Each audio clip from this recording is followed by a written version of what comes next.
आतापर्यंत म्हणे गावात एवढे सरपंच झाले, आतापर्यंत तुला काळ्या करायचं सुचलं नाही म्हणे, मग आताच तू आमच्याबद्दल काळ्या का कसं करून राहिला. एवढं बोलून त्या 6-7 जणीने मला बेदम मारहाण सुरू केली.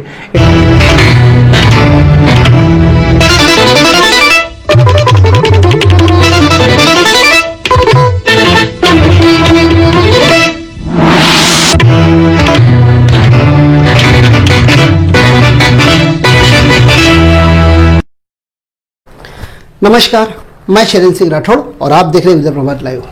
सावली ग्राम पंचायत की आदर्श सरपंच बुरेकर मैडम, आज इन आदर्श सरपंच मैडम पर 50 लाख के भ्रष्टाचार के आरोप लग चुके हैं। इस पूरे मामले को जिस शिकायतकर्ता ने सामने लाया था, तो इस शिकायतकर्ता के साथ में क्या हुआ, इतने बड़े घोटाले को उजागर करने वाले इस शिकायतकर्ता के साथ में मारपीट की गई। क्यों की गई? इसे कहते हैं चोरी तो चोरी, ऊपर से सीनाजोरी। मतलब भ्रष्टाचार भी किया, और भ्रष्टाचार करने पर जिसने भ्रष्टाचार उजागर किया उसे परिवार के लोगों से पिटवा दिया। सावली ग्राम पंचायत के 50 लाख के घोटाले को जैसे ही यहाँ के शिकायतकर्ता ने उजागर कर दिया, तब यहाँ पर इस शिकायतकर्ता से गुस्सा है इन लोगों ने, मतलब सरपंच के पति व पति के जितने भी घर के लोग हैं, इन्होंने क्या किया, बहाने से शिकायतकर्ता को एक जगह बुलाया और वहां पर हमला कर दिया। तो आखिर में पूरा मामला क्या है, सुन लीजिए उस शिकायतकर्ता की जुबान से। तर मी असंच गावातील सर्व मुद्दे घेऊन ग्रामपंचायतमध्ये गेलो. तिथं सुनील भाऊ वर्दे होते, यांना विचारलं. तर असंच एक गावाचा एक घरकुलचा मुद्दा आला, आणि घरकुलचा मुद्दा आला. मी त्यांना विचारलं की बा तुम्ही यांना घरकुल का नाही देत. तर ते म्हणत होते बा यांची कोर्टाची ऑर्डर आहे, आणि कोर्टाच्या ऑर्डरमध्ये सरळ सरळ दिलेलं आहे, त्यांचे एक नातेवाईक आहे सरपंचाचे मोठे सासरे म्हणून कैलास बोरेकर म्हणून आहे यांचा, आणि एक आमच्या गावात अरविंद गावंडे आहे यांचा कोर्ट मॅटर सुरू होता काही वर्षापासून. तर 2 वर्ष आधी कोर्टाने त्यांना त्यांचं घर त्यांच्या नावे करून द्यावे अशी ऑर्डर दिली, आणि ते ऑर्डर त्यांच्याजवळ आहे. मग त्यांनी ती मला ऑर्डर दाखवली. मी फक्त सरपंच नसताना तिथं सचिव साहेब आणि सुनील भाऊ वर्दे हे उपस्थित होते. मी त्यांना विचारले की बा यांचे सर्व कागदपत्र क्लिअर आहेत, मग यांना तुम्ही घरकुल का नाही देत, मला फक्त कारण दाखवा. तर ते म्हणाले बा आमचं काही याच्यामध्ये रोल नाही आहे, जो काही रोल आहे हा सरपंचाचा आहे, सरपंच सही करत असताना आम्हाला काही विषय नाही आहे. मग मी त्यांना सरपंच सही का नाही मारली. त्यांनी सांगितलं की या घरकुलाच्या फाईलवर सरपंचाने त्यांचे कागदपत्र काढून घेतले त्यांच्या नावाचे, आणि सचिव साहेबांच्या नावाचे कागदपत्र आहेत. तर मी सचिव साहेबांना विचारलं काय प्रॉब्लेम. सचिव साहेब म्हणजे कसल्याच प्रकारचा याच्यामध्ये घोळ नाही आहे, मी माझी सही केलेली आहे, यांना यांचं घरकुल मिळून जाईल. मग एवढं बोलून मी तिथून निघून गेलो. नंतर दुसऱ्या दिवशी मला सकाळी त्याचे नातेवाईक म्हणजे सरपंचाचे दीर, त्याच्यानंतर सासरे, असे 7-8 जण मिळून यांनी मला स्टॉपवर फोन केला. दिवस होता शनिवारचा. शनिवारच्या दिवशी मी परतवाड्यामध्ये होतो. मला यांनी कॉल केला की म्हणे मला तुझ्यासोबत भेटायचं आहे, तू 5 मिनिटासाठी मला भेट. म्हटलं ठीक आहे काका, मी भेटतो. तर मला महेश विश्वनाथ बोरेकर यांचा फोन आला होता. मग यांचा फोन आला, मी लगेच तिथं पोहोचलो. यांनी तिथं मला एका शब्दात विचारलं, तू म्हणे आमच्याबद्दल काळ्या का करून आला. म्हटलं मी तुमच्याबद्दल काळ्या करूनच नाही राहिलो. म्हणे आमचे प्रकरण, कोर्टाचे प्रकरण, आमचा व्याजाचा धंदा आहे, तुला काय करला की तुम्ही आमच्या मनात इंटरफेअर का करून आला. म्हणे आम्ही इलेक्शन लढून राहिलो, भांडून राहिलो, पैसा काही फुकटात नाही येत. म्हणे आज जर का इलेक्शन भांडायचं आहे म्हणे तर 20 लाख रुपये 25 लाख रुपये खिशात ठेवावं लागतात, त्याच्यानंतर इलेक्शन भांडता येते. आतापर्यंत म्हणे गावात एवढे सरपंच झाले, आतापर्यंत तुला काळ्या करायचं सुचलं नाही म्हणे, मग आताच तू आमच्याबद्दल काळ्या का कसं करून राहिला.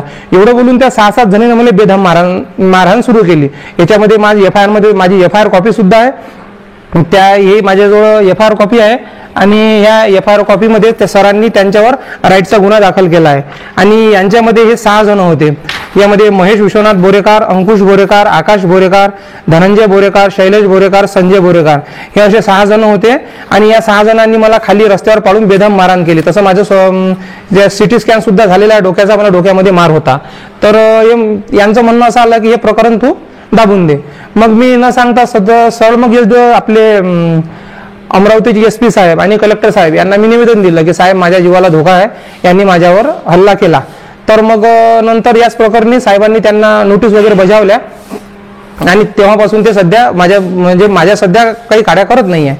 मग नंतर काही दिवसानंतर मी 39(1) ची केस दाखल केली.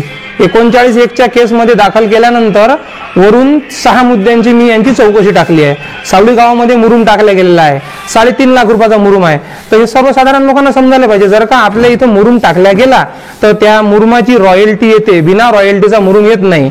आणि दुसरं मी टाकला इलेक्ट्रिक जे लाईट येतात, या लाईटचे बिल वगैरे यांच्याजवळ आहे आणि याच्यामध्ये खूप मोठा भ्रष्टाचार आहे. जिथं 50 रुपयाचा लाईट आहे तिथं हा 100 रुपयाचा 150 रुपयाचा दाखवला जाते. तिथं 50,000चं जर का काही वॉटर फिल्टर लावलेलं आहे तिथं लाख रुपये, मी अंदाजी किंमत आहे, मला म्हणजे किंमत मला माहिती नाही, तर असं दाखवतात. अशा प्रकारचे मी माझे 6 मुद्दे केलेले आहेत आणि या 6 मुद्द्याची चौकशी साठी मी सरळ आपल्या CO madam Shri Sanjay Mahapatra madam यांना भेटलो सुद्धा आणि त्यांनी पुन्हा चौकशीचा आदेश दिला.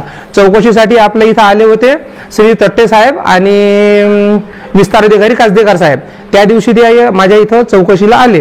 चौकशीला आले असता सर्वप्रथम त्यांनी चौकशी तक्रारकर्त्याची करायला पाहिजे की ज्यांच्या विरोधात तक्रार आहे त्यांची करायला पाहिजे, असं मी त्यांना विचारलं. तर ते म्हणे आमच्या चौकशीचा भाग आहे, तुम्हाला समजत नाही.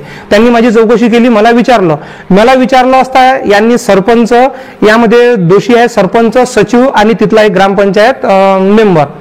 सरपंच आहे सौ कविता अमोल बोरेकर आणि सचिव आहे श्री ओमप्रकाशजी खंडारे आणि तिथला मेंबर आहे मोहम्मद आसिम मोहम्मद नसीम, हा तिथला मेंबर आहे. यांनी तिथं साहेबांना आणले की आमची परिस्थिती आज नाही आहे, मनस्थिती नाही आहे, आम्ही 10 तारखेला 11 तारखेला बयान देऊ. यांनी कागद दिले आणि हे निघून गेले.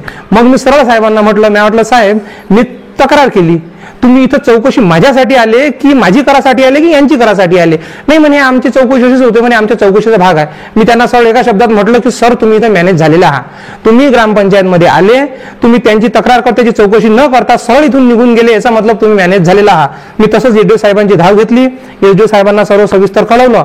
एसडीओ साहेबांनी लगेच तसंच ते पत्र घेतलं आणि सीओ मॅडमला पाठवलं. मी स्थानिक लेवलचे रहिवासी असून आम्ही या प्रकरणाची चौकशी करत नाही, कारण की साहेबांना याआधी 2 प्रकरणामध्ये सरपंच, सचिव यांना दोषी ठरविला आहे आणि तशा त्या दोन्ही प्रकरणाचा अहवाल सुद्धा माझ्याजवळ आहे. आपल्या बोलण्याप्रमाणे असं वाटतंय की सरपंच ह्या महिला आहेत, यात यांच्या जे मिस्टर आहेत त्यांचा हस्तक्षेप ग्रामपंचायतीमध्ये आहे का? पूर्णपणे हस्तक्षेप त्यांच्या मिस्टरांचाच आहे. कारण की जसं आपण आज BNC मध्ये जर का आपण बांधकाम केलं रस्त्याचं, ते ताबा पावती मिळाली की नाही मिळाली हे सुद्धा सरपंचाला माहित नाही. त्या चौकशी अहवालामध्ये आहे, ते म्हणतात की बा ताबा पावती कशाला म्हणतात. तर त्या चौकशीमध्ये मी माझ्याजवळची ताबा पावती यांना दाखवली. मी म्हटलं ही ताबा पावती आहे. ते मॅडमनी सिग्नेचरवर थोडा कन्फ्युज झाला की सही ताबा पावती माझी नाही आहे. तर याच्यावरून पूर्ण सिद्ध होते की याच्यामध्ये पूर्ण पती हस्तक्षेप आहे. आणि महत्वाचा विषय म्हणजे जे काही कामं होतात हे पती मुळेच होतात. याच्यामध्ये सरपंच काहीच करत नाही, सरपंच फक्त नावापुरता आहे. याच्यामध्ये अमोल बोरेकर हा कृषी उत्पन्न बाजार समितीचा संचालक आहे, त्याचा फायदा घेऊन. आणि महत्वाचा दुसरा फायदा असा, पंचायत समितीचा तो याच्या 5 वर्ष आधी सभापती राहिलेले आहे, त्याचे मिसेस. याचा फायदा करून त्यांनी इथलं पूर्ण प्रकरण हे दाबण्याचा प्रयत्न केला आहे. ग्रामपंचायतमध्ये महिला सरपंचांची उपस्थिती जास्त आहे की त्यांच्या मिस्टरची जास्त आहे? त्यांच्या मिस्टरची उपस्थिती जास्त आहे. महिला सरपंच केव्हा येतात? महिला सरपंच फक्त वेळोवेळी येतात, काही सिग्नेचर असल्या. आणि महिला सरपंचाचा विषय असा आहे, जर का तुम्हाला काही रहिवासी दाखला काही असं आवश्यकता पडली तर आपण ग्रामपंचायतमध्ये जावं लागते. तिथला लिपिक आहे सुनील वर्दे, ते कागदपत्र घेतात, त्यांच्या घरी जाऊन सही आणतात. तसे माझ्याजवळ व्हिडिओ फुटेज आहे, हे घरी घेऊन सह्या मारायला जातात. तसे माझ्याजवळ मी काढून सुद्धा ठेवलेले आहे.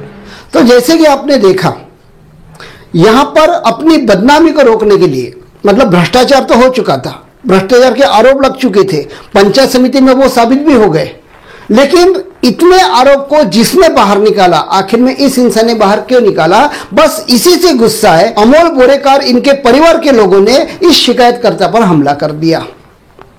क्या यह राजनीति थी? नहीं, ये गुंडागिरी थी जो सावली ग्राम पंचायत में चल रही थी। तो इसी तरह के खबरों के साथ में हम आपसे आगे भी मिलते रहेंगे। तब तक ले इजाजत दीजिए, नमस्कार।